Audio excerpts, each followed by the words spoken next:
All right, welcome into another edition of Catching Up with Tommy Mack here on 1010XL's podcast platform at 1010XL.com. Of course, we are on the 1010XL app. Make sure you download the app and get all the great content, whether live on the radio or archived here on the podcast platform. Of course, we're live on Facebook. What's up, Facebook?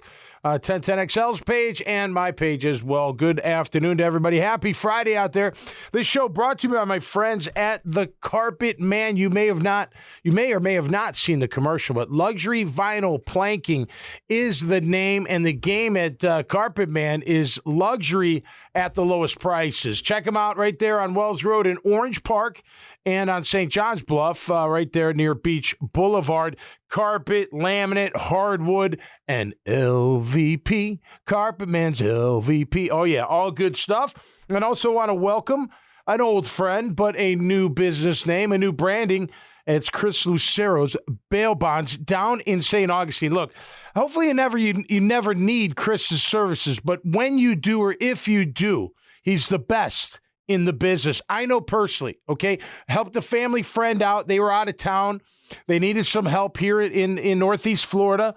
He was the one I called. He got him taken care of right away. He takes it personal. You'll love him. Obviously, there's a cost to it, but if, and hopefully it's only an if, you ever get in trouble and you need to get out of jail, you call my friend Chris Lucero at Chris Lucero's Bail Bonds, 904-822-BAIL.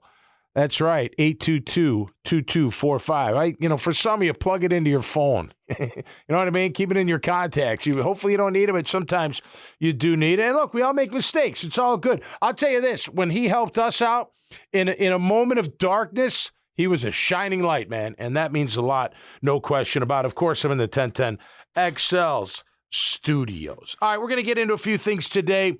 Of course, big news this week with Donna Deegan being the new mayor here in Jacksonville, the first woman ever to be elected. Congratulations to Donna. Hey, listen, I don't care where you sit politically. You shouldn't care where I do either. I don't even know where I sit anymore because I'm sick of both parties, to be quite honest with you. But look, I wish her well. I hope she runs the city that's good for everyone. Everybody included. And look, that stadium deal is going to be a big deal. We'll get into that because it's just a big deal. And we'll talk about why. Today, though, I do want to spend a little time. We'll get into some Jags talk as well, looking at the offensive line, because I think that's a big one. I really do. Defense we'll talk about later, maybe next week. But offense is right there, except what? A question mark at offensive line. Why? Because you got 2 new offensive tackles to start the year, and we'll see what happens after that. I don't know if you guys noticed a little beef going on in the fight game. I always tell you, football is number one for me, without a doubt. I'll watch pretty much any game, especially at the NFL. Love high school ball. The only thing I don't like about high school ball is there's no replay. You can't go and replay the play and see what's going on. But I love the rawness, purity of high school ball. Of course, I love college football. I love playing college football. But I'll only watch. I'll watch Boston College, but I won't watch if they're playing, some team I don't really watch. If it's a bigger game, I'll watch. That goes for everybody. I love the big games in college ball. I do. Absolutely about that. But number 2 I like is the fight game. I do. I just think for 2 people to get in a ring, I don't care what we're talking about, MMA, boxing, kickboxing, whatever, wrestling, whatever. I don't care. You're going in there, just you against that opponent. To me, that's a lot of toughness, and I love tough people. There's no doubt about that, and I'm always enamored. I can't do it. I don't want to do it. I'm not that guy, but I am a big fan. But there's a beef going on now. Everybody would want to see this. We're going to discuss it, and Graham will be here in a minute. He had to do something once he got me started. He'll be back because I want to get his take. Tyson Fury, of course, the heavyweight champion of the world in the boxing world, 6'9", who can box. I mean, oh my gosh, I would not. No, I wouldn't. I wouldn't even dare. Who would? Be out of your mind. Anyway, Joe Rogan was on his podcast. Got a great podcast if you like him. I don't really listen. I can't listen that long, but I know he's good. He was saying on a podcast that John Bones Jones, who's the heavyweight champ? No, he's he is a heavyweight champ, and he's going to fight Stipe. That's next. Miocic, and I probably butchered that name, the heavyweights. I moved up to heavyweight. Anyway, Joe Rogan went on and said John Jones would kick Tyson Fury's ass in the ring. And Fury immediately, he got on video, and he's, I can't quite understand him because he's got such a thick, British accent, but he basically was like calling Joe Rogan a short guy and bald guy, and although he's bald too, and that he's a female body part, and blah, blah, blah, blah, blah. And he said, no way would John Jones kick my butt. I would be walking out of that ring, yada, yada, yada. Then John Jones says, I saw it on Twitter, he's like, well, yeah, listen, Tyson, you may be king of your ring, but you step in my ring, my octagon, and it's a different story, and I'm paraphrasing. And I think it would be. It would be. I mean, look, why? And I get it, because it's fighting, right? But separate the sports. They're two totally different sports. I mean, if you put a boxer and a wrestler together, not MMA, there's no ground and pound or anything like that, just the wrestler, that boxer may have a tough time with the wrestler. I mean, he may. Now, what's the caveat? Well, can he hit the wrestler harder and faster than the wrestler can get to? I don't know. You don't know till you try, I guess. But my point is, like, it doesn't make you tougher, if that makes sense, right? So I don't look at John Bones Jones, who I would never want to mess with, obviously, as tougher than Tyson Fury. He's just a more skilled fighter. You know what I mean? I mean, you're talking about a boxer, and he can really box. Tyson Fury's a phenomenal boxer. Graham, how are you, my man? Welcome back. Yes, sir. You had to run out for a second. You doing all right? Oh, yeah. Good. Hey, we had what was his name? Jalen Chance on yesterday. He runs track for the Gators. Came all the way from Gainesville to be on the horse's mouth yesterday. Oh, wow. Isn't that cool? Nice. Yeah, he runs 100 to 200 in the long jump and the triple jump. He's really good at the long jump. University of Florida track team is no joke. No doubt, man. He was put together, too. I was like, when he stood up, I was like, man, yeah, you look like you're a track stud, but it was great having him Coach on. Mouse, Mike Holloway, yeah. Probably the best track coach in the country. Oh, is that right? Dude is legit. Oh, okay, man. I didn't know that. Big, right, cool. big. I'm enamored by the sprints because I could never do it. I love watching 100 to 200. Anybody that can run fast, I'm always enamored by. Did you ever watch Grant Holloway do the hurdles when he was a Florida? I don't think so, no. And he'll be running in the Olympics this coming year. Okay, cool. Dude, we've had two Olympic swimmers on lately. We had Nancy Hogshead on, and we had Whitney Setzler, who's also a Gator. Nice. And she was in the 96 Olympics. So pretty cool stuff. And we breed some Olympic athletes you do. in Gainesville. Yeah, heck yeah, man. I love it. So, look, I was mentioning how Tyson Fury, I told you before the show, like they're going, Tyson got really pissed off. He's like, I'll do this. But here's the look. So if Tyson and Bones Jones, John Jones, fought in a boxing ring and all they could do is box, I'm going to say Tyson Fury wins the match. But if they go into MMA and Bones Jones can swing those feet and those elbows and get him on the ground and grapple, and get him in chokeholds and pop out his shoulder, and all this other crazy stuff, I think Bones Jones wins that match. So let's say that rings true. Who's tougher? Nobody. I'm going to say nobody. They're both very tough. Now, skilled is one thing, but that doesn't mean you're tougher. You know what I mean? I may be a great fighter, just whatever, and I may have a great chin, right? But I only be great in one kind of fighting. Maybe you go against somebody that knows something different than you do. And if I can beat you into submission in a different format, that doesn't make me tougher if you can beat me into submission in another format. Yeah. Okay, that's fair then. You know what I'm saying? Yeah. I mean, now who's the most skilled fighter? I'm going to say Bones Jones. I mean, just because I don't know, maybe Tyson trains in other stuff. You never know. Maybe he does. Maybe he's more well-rounded than we think. I'm not a fighting expert. No, I'm not either, but I love it. I love it. Just love it. Just like an opinion, just from a 10,000 foot point of view of someone that doesn't really know what they're talking about all that well. Yep. To me, UFC is more of a fight. It's more of a combat. Right. Boxing is more of a sport. Well, I will say this, and I know some fighters are going to be mad at me for saying that, and I don't mean it disrespectfully, and I don't want to be challenged. I don't want to do any of this stuff, but a lot of times when you watch two UFC or MMA guys go at it, they start off striking. The minute one of them feels that he's lesser of a striker, he goes to the ground. I mean, it's just natural, right? So I think sometimes, like jiu-jitsu, correct me if I'm wrong out there, but was created so the smaller person could handle a bigger person by getting them in different holds and submitting them. Not sitting there punching them, blow for blow and blow, that kind of stuff. It was more like, hey, no, I'm going to get you on. You may hit me a couple times, but I'm going to get you on the ground and I'm going to put you in a position where you're not going to be able to get out of. And then I could do whatever I want to. And, that's what it was created for. So I don't know. Look, I think if it was MMA and they could only use their hands, it might be a different story. But it's not. MMA is everything. It's mixed martial arts. That means mixed of all kinds of martial arts, right? Jiu-jitsu, taekwondo, other types of arts. But I find would I like to see them in a fight? Yeah, a sanction. Yeah, I don't want to see them in a fight, like a street fight. I don't.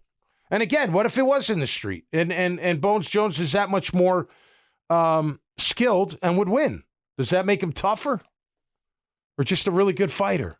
That's the thing. And you know what? Maybe the whole point of this story is just know out. Don't walk around like you're the bad. I'm telling you, my father used to tell me all the time, there's always someone tougher. And that could be just skilled. That could be anything. But he said, don't walk around like you're the baddest, because guess what? You're going to find out you're not.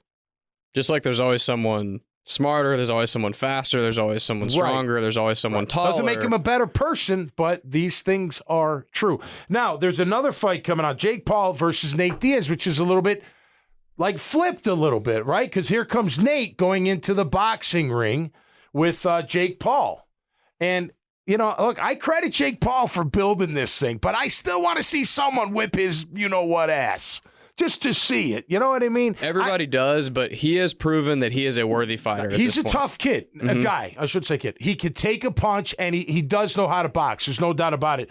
They're around the same size, I think, Diaz and Jake Paul. And Diaz, look, he's more of he's a great striker. I mean, he's lefty. Remember what he did to Conor? It was great coming back from that bloodbath. Was that a bloodbath? I had my whole family watching that one. Even my girls were into it. We couldn't believe that he came back. His face just cut. It's like, come on, man, whatever. Whack. And then that one punch, and Connor's like, oh, beef. Like, I'm in trouble now. It's like in the first Rocky movie where they cut his eye open. So you can see. Back to my example. Now, granted, he could have been really tired. That's why he went to the ground. But in that first fight, that he knew he was outmatched. He was getting outmatched. So Conor went to the ground, which is a big mistake because Nate Diaz is one of the best on the ground. And he put him in a submission. It was over quick once he went to the ground. So, but I want to see Nate Diaz win this fight. And I hope he does. Not that I don't got anything against Jake Paul. I think some of his fights, I don't know. You never know with the fight game. He's just bigger than most. Like, he's bigger. Not that bigger always matters, but if you're bigger and you know how to fight against a smaller guy who knows how to fight, and they're the same speed and all that, you know what I mean? Like, the bigger guy probably should win, in a boxing match anyway. Maybe not in a grappling match. But anyway, I think it's interesting. Joe Rogan starting some stuff. I tell you this, I don't want Tyson Fury or John Bones Jones after me. No, thank you. No, thank you. Whatsoever. All right, like I started the show, Donna Deegan is our new mayor here in Jacksonville, winning the election on Tuesday night. Congratulations to Donna, her team, and her family. I know the brothers are good people. And look, now it's up to her to get this city the way that she feels it's the right way, and hopefully it is the right way for everyone. A big ticket, of course, on her docket is this new stadium deal that the Jaguars are going to be, they're doing it. I mean, they're doing it. They're renovating. I saw where Mark Lamping said, just compared to like gutting a house. That's what we're going to do. You're going to keep the bones, but we're going to gut the inside and gut it and make it better. It's almost going to feel like it's brand new. Won't cost as much as brand new because the bones are already there. Steel, cement, right? That's a good thing if you can use it. But they're going to have to figure out, how this is going to work out, because the city is going to have to put up taxpayer money. They're going to have to put up money.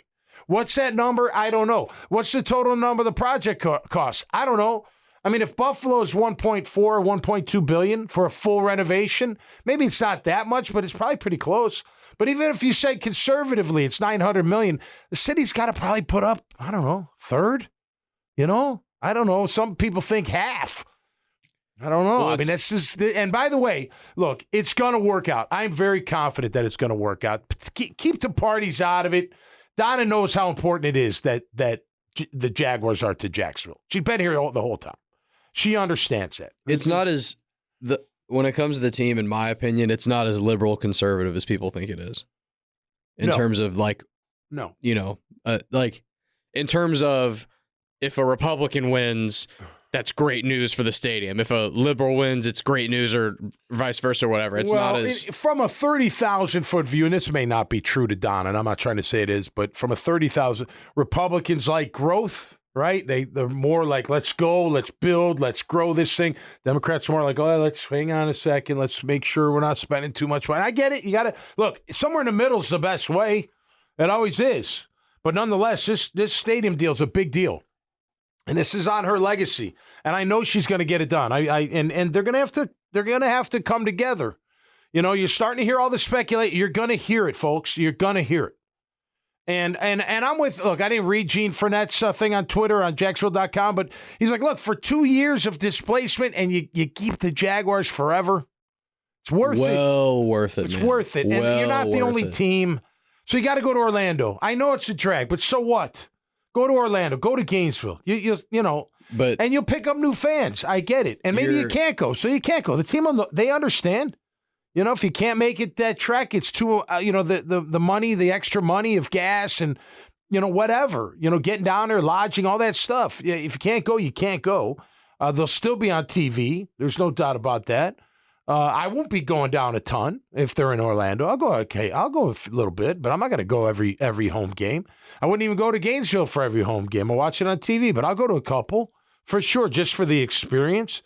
But if they gotta be, stranded, not really stranded, but for 2 years, it's all good. And by the way, they just play down there. That doesn't mean they practice down there. That doesn't mean they live down there. They just play down there. They go down there for the game. I mean, it would be kind of. I don't know. Well, it's closer drive, Lauderdale to Miami, but Miami's out in the burbs. We're just down in Orlando for a couple of years while we get the stadium that's going to be, phenomenal. I don't need the stadium for the record, but I get why they want this stadium. And it's more money. It's more money. They make more money. And for the record, it's 32 owners that all want the same thing for every owner to maximize their potential. And if they can't get a stadium deal, it's not that owner that says, forget it. It's the other 31 that are going, yo, if you don't get a stadium deal, you got to move your team. Yes. That's how it works. It's not that one owner going, oh, I can't get a deal. Get me out of here. It's no. You get a deal done. We'll help you any way we can, but you've got to get a deal done with the city, or we're going to strongly suggest that you take that team somewhere else where you get the stadium deal. Which, by the way, is a huge part of the reason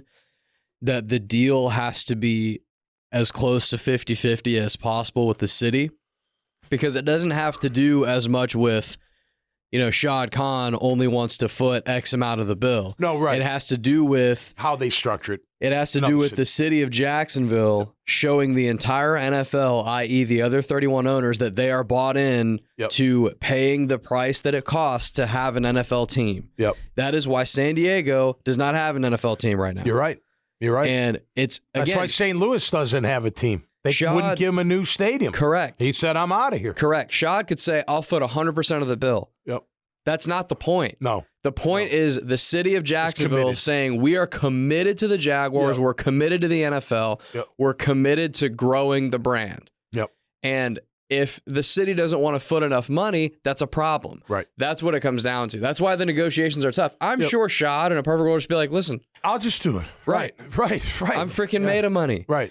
But it's not that simple. It's about getting buy-in from everybody. Yeah, from the other 31 owners. Correct. I mean, it's true. And by the way, you don't just, pick up and move. I know Art Modell, it sounds like he did, but he had to get approval.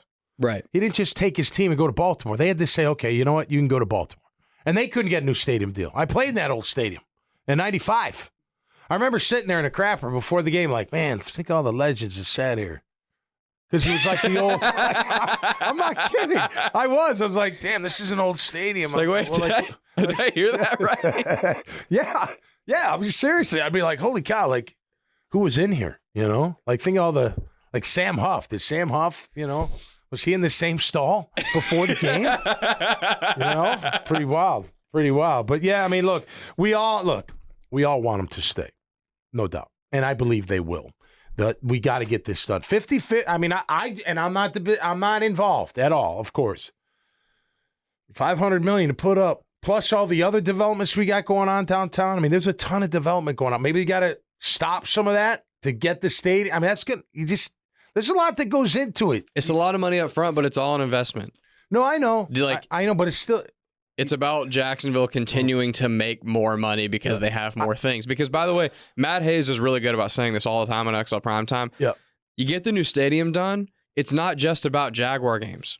Yeah. Now, all of a sudden, your hat's in the ring to host college football playoff games. Your hat's in the ring to host more concerts. Maybe a national title game. Well, you get plenty of concerts that come through. I mean, you'll get even more. Yeah. And you'll get even more huge acts. Yeah. And you get more, like, other bigger cities have a really big, like, A-list act performing in concert every weekend.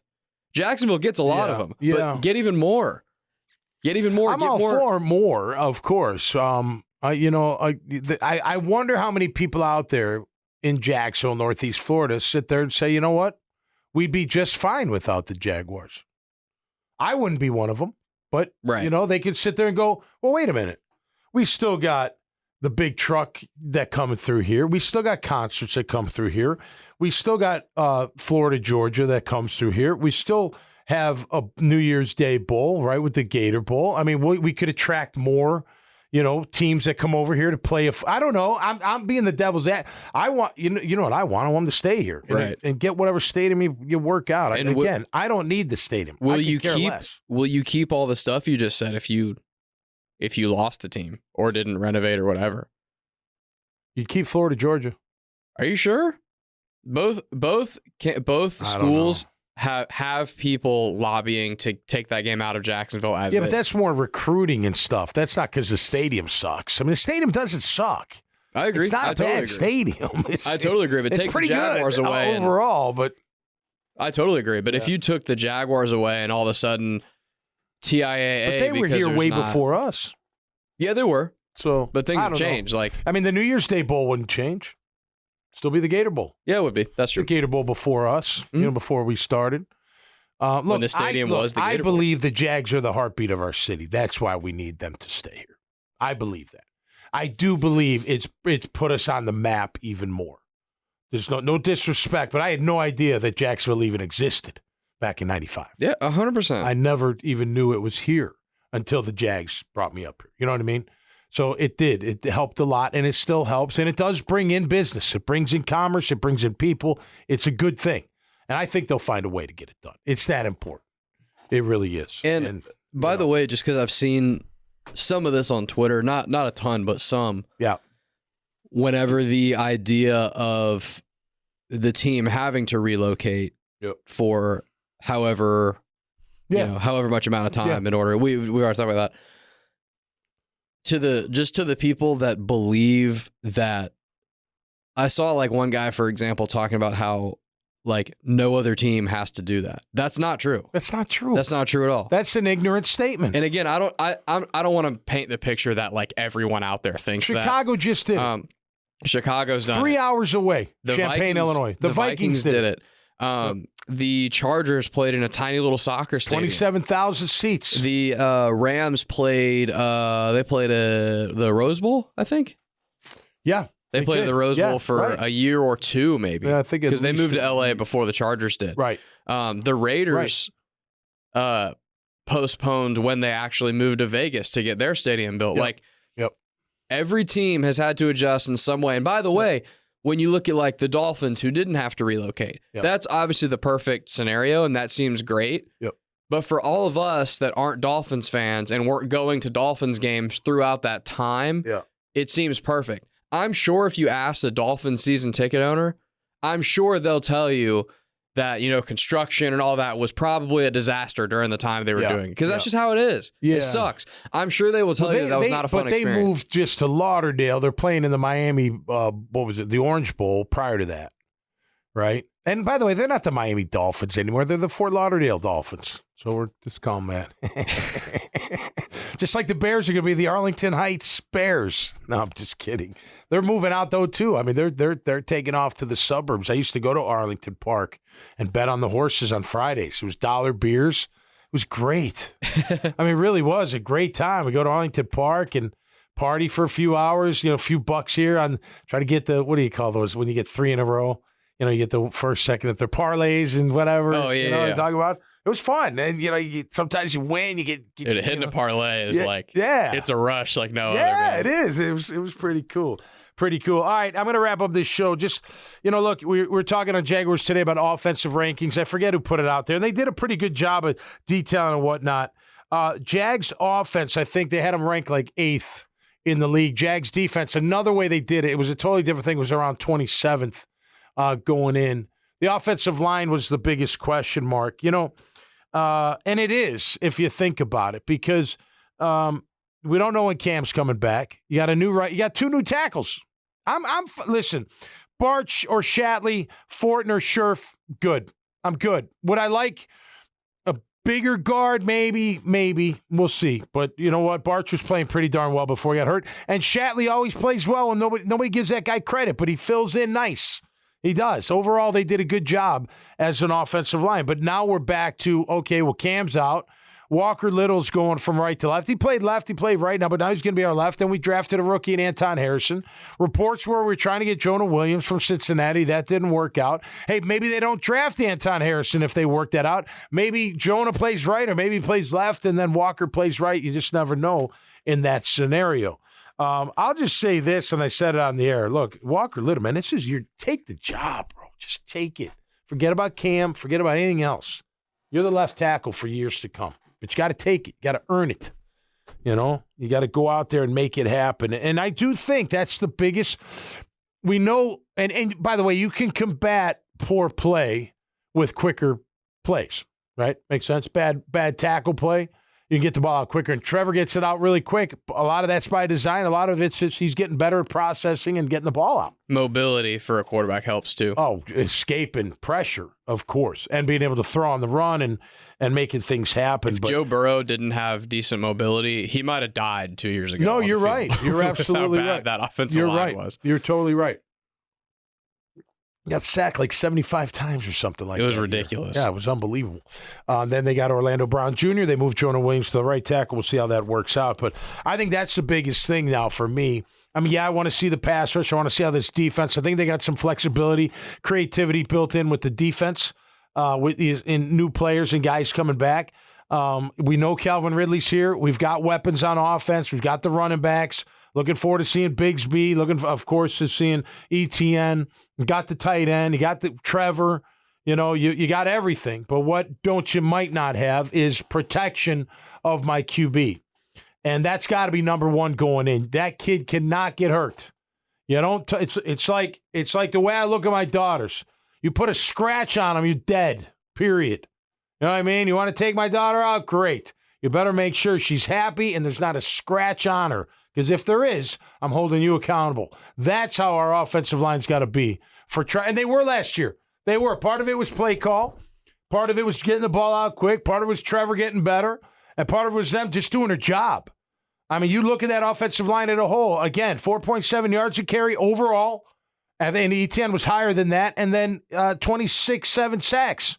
It's pretty damn good. And one of Trevor's best qualities, even going back to his rookie years, he has really good pocket presence. He does. And he's tough. He'll take a hit. Even when things were really bad in 2021, his pocket presence was really good. Yeah, it was. He's got such a good sense of when I need to take off, when I need to get rid of it, when to throw it away, that type of stuff. Last year, remember the stretch? We're like, oh, Trev, he threw the pick in the end zone against the Texans, and he threw it against Denver in London, and you're like, bro, you're not seeing him. He had great pocket awareness, but sometimes his presence, awareness of what's going on out there. But then that got better.